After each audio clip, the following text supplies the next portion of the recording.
People think it's an instant thing. It's not. It takes some time, you know, all the due diligences and the fit and proper tests and all they have to go through. So it's not an instant effect. We'll have to wait and see, is the truth. You know, I knew the news this morning. I obviously am aware of some of the background noise, and I knew before other people knew, but it was literally this morning. So we'll wait and see. You know, when the new ownership group come in, I'm sure they'll chat to me in due course and let me know how they see things going. You've never met them? No.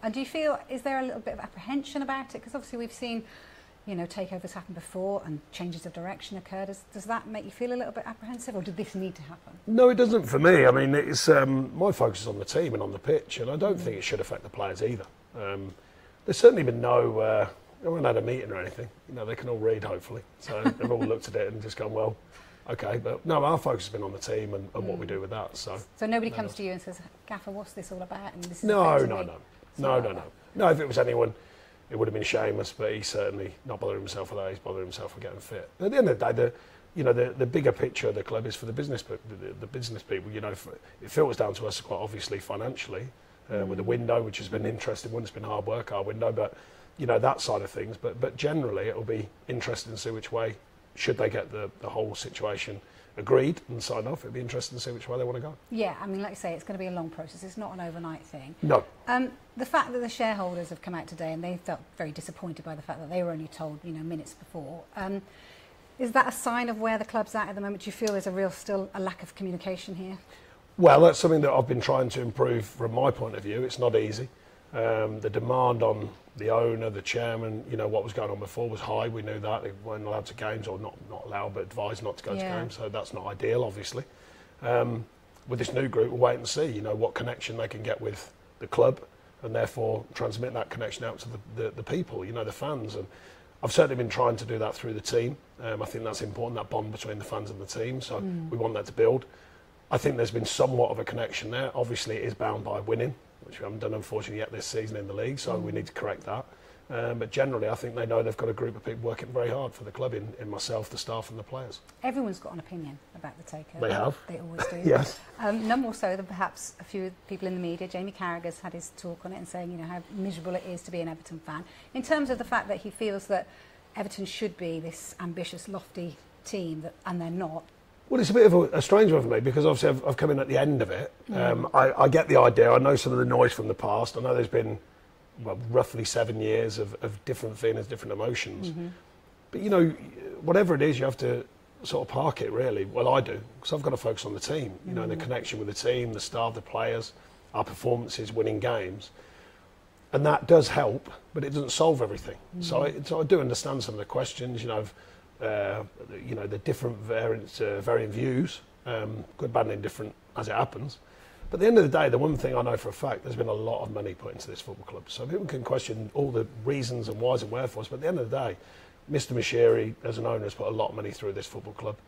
And it looks like it's come a time when we said, right, enough, let someone else go on with it. So we'll wait and see. Talk about your time here so far. How easy or hard has it been? You know, you came here in February. If you look back, how difficult a journey has it been? Well, certainly last season. I mean, it's still early this season. Certainly last season, by far the hardest in my football life, really. Really?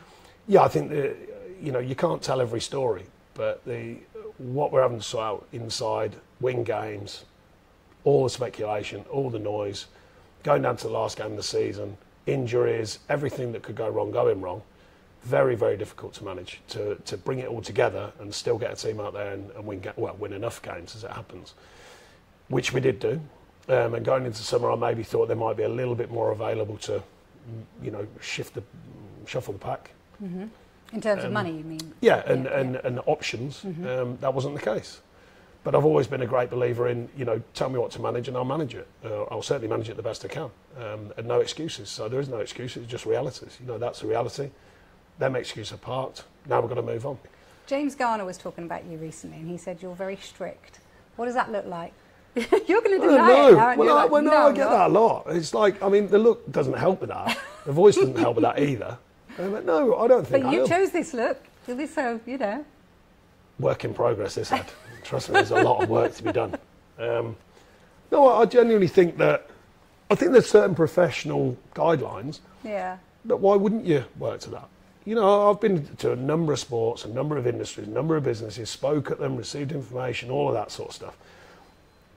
Virtually bar none, most are insistent on certain things, and really it's just professional standards. Some of it's common sense, you know.